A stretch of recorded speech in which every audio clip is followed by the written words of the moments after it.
আসসালামু আলাইকুম ভিউয়ার্স, বিশ্বপর সংবাদে স্বাগতম। শুরু করছি সংবাদ শিরোনাম।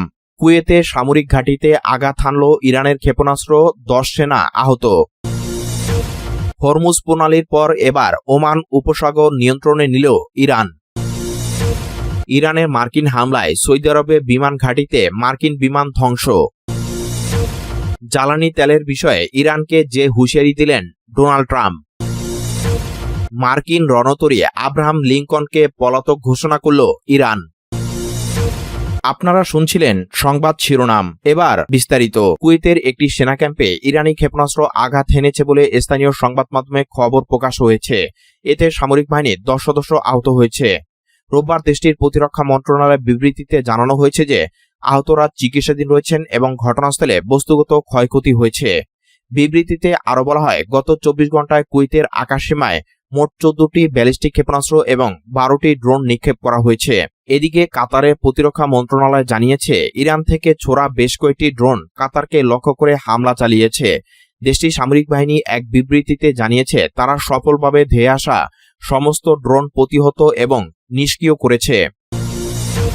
হরমুজ প্রণালীর পর ওমান উপসাগরে পূর্ণ নিয়ন্ত্রণ ইরানের সামরিক বাহিনীর হাতে রয়েছে বলে দাবি করেছে দেশটির নৌবাহিনীর এক কমান্ডার। ওই অঞ্চলে মোতায়েনরত মার্কিন বাহিনীর বিরুদ্ধে কঠোর প্রতিশোধ নেওয়ার হুঁশিয়ারি দিয়েছেন তিনি। ইরানের রাষ্ট্রীয় সংবাদ মাধ্যম তাসনিম নিউজ এজেন্সির এক প্রতিবেদনে এই তথ্য জানানো হয়েছে। ইরানি ওই কমান্ডার বলছেন, ইরানের সামরিক বাহিনী মার্কিন সেনাদের তাদের ক্ষেপণাস্ত্রের আওতায় আসার অপেক্ষায় রয়েছে। সীমার মধ্যে এলেই উপকূলীয় ক্ষেপণাস্ত্র ব্যবস্থার মাধ্যমে মার্কিন বাহিনীকে লক্ষ্যবস্তু করা হবে বলে সতর্ক করে দিয়েছেন তিনি বলেন, ইরানের ক্ষেপণাস্ত্র তৎপরতা ও সামরিক মহড়ার মুখে মার্কিন রণতরী ইউএসএস আব্রাহাম লিঙ্কন ইরানি জলসীমা থেকে শত শত মাইল দূরে সরে যেতে বাধ্য হয়েছে। ইরানের এই কমান্ডার বলেন, হরমুজ প্রণালীর পূর্বাঞ্চল এবং ওমান উপসাগর বর্তমানে ইসলামী প্রজাতন্ত্র ইরানের নৌবাহিনীর সম্পূর্ণ নিয়ন্ত্রণে রয়েছে। বিশ্বের মোট উৎপাদিত তেলের প্রায় 20% এই সরু পথ দিয়ে প্রভাবিত হয়। সৌদি আরব, ইরাক, সংযুক্ত আরব আমিরাত এবং কুয়েতের মতো বড় তেল রপ্তানিকারক দেশগুলো এই পথের উপর নির্ভরশীল। এর এক পাশে ইরান এবং অন্য পাশে ওমান ও সংযুক্ত আরব আমিরাত। প্রণালীটির সবচেয়ে সংকীর্ণ অংশ মাত্র 21 মাইল প্রশস্ত, যা সামরিকভাবে নিয়ন্ত্রণ করা তুলনামূলক সহজ। ইরান যদি এই পথ দীর্ঘ সময়ের জন্য বন্ধ করে দেয়, তাহলে বিশ্ববাজারে তেলের দাম অকল্পনীয়ভাবে বৃদ্ধি ও বৈশ্বিক মন্দার কারণ হতে পারে। সৌদি আরবের প্রিন্স সুলতান বিমান ঘাঁটিতে একটি বিধ্বস্ত মার্কিন AWTS বিমানের ছবি সামাজিক যোগাযোগ মাধ্যমে ছড়িয়ে পড়েছে, যার সত্যতা নিশ্চিত করেছে বিবিসি। 2 দিন আগে এই ঘাঁটিতে হামলার হুমকি দিয়েছিলেন ইরানের বিপ্লবী গার্ড বাহিনী। পরবর্তীতে তারা এই বিশেষ বিমান এবং বেশ কয়েকটি জ্বালানির সরবরাহকারী বিমান ধ্বংস করার ঘোষণা দেয়। ছড়িয়ে পড়া ছবিগুলোতে বিধ্বস্ত বিমানটির নম্বর পরিষ্কার দেখা যাচ্ছে। বর্তমানে যুক্তরাষ্ট্রের কাছে 16টি সচল বোয়িং A320 বা AWTS বিমান রয়েছে, যা এই হামলার ফলে কমে 15টি হবে। বিমানটির ফ্লাইটের তথ্য পর্যালোচনা করে দেখা গেছে, হামলার আগে প্রিন্স সুলতান বিমান ঘাঁটিতে অন্তত 6টি AWTS বিমান মোতায়েন ছিল। তবে এ বিষয়ে যুক্তরাষ্ট্র এখন পর্যন্ত কোনো আনুষ্ঠানিক মন্তব্য করেনি। যুক্তরাষ্ট্রের প্রেসিডেন্ট ডোনাল্ড ট্রাম্প বলেছেন, তিনি ইরানের জ্বালানি তেলের নিয়ন্ত্রণ নিতে চান। সেই সঙ্গে ইরানের খারক দ্বীপের রপ্তানি কেন্দ্রের নিয়ন্ত্রণ চায় ওয়াশিংটন। সম্প্রতি ফিনান্সিয়াল টাইমস পত্রিকাকে দেওয়া এক সাক্ষাৎকারে তিনি এসব কথা বলেছেন। লাতিন আমেরিকার দেশ ভেনেজুয়েলার জ্বালানি তেল নিয়ে যুক্তরাষ্ট্রের নীতির সঙ্গে তুলনা করেছেন ট্রাম্প। দেশটির রাজধানী কারাকাসে গত জানুয়ারিতে সামরিক অভিযান চালায় মার্কিন বাহিনী।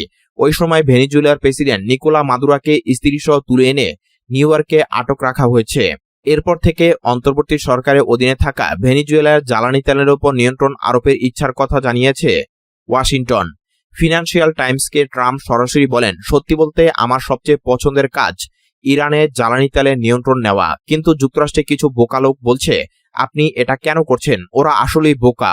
ট্রাম্প বলেন, হয়তো আমরা খারক দ্বীপের নিয়ন্ত্রণ নিব, কিংবা হয়তো নেব না। আমাদের হাতে অনেকগুলো বিকল্প আছে। তিনি আরো বলেন, সেখানে আমাদের কিছুদিন অবস্থান করতে হতে পারে।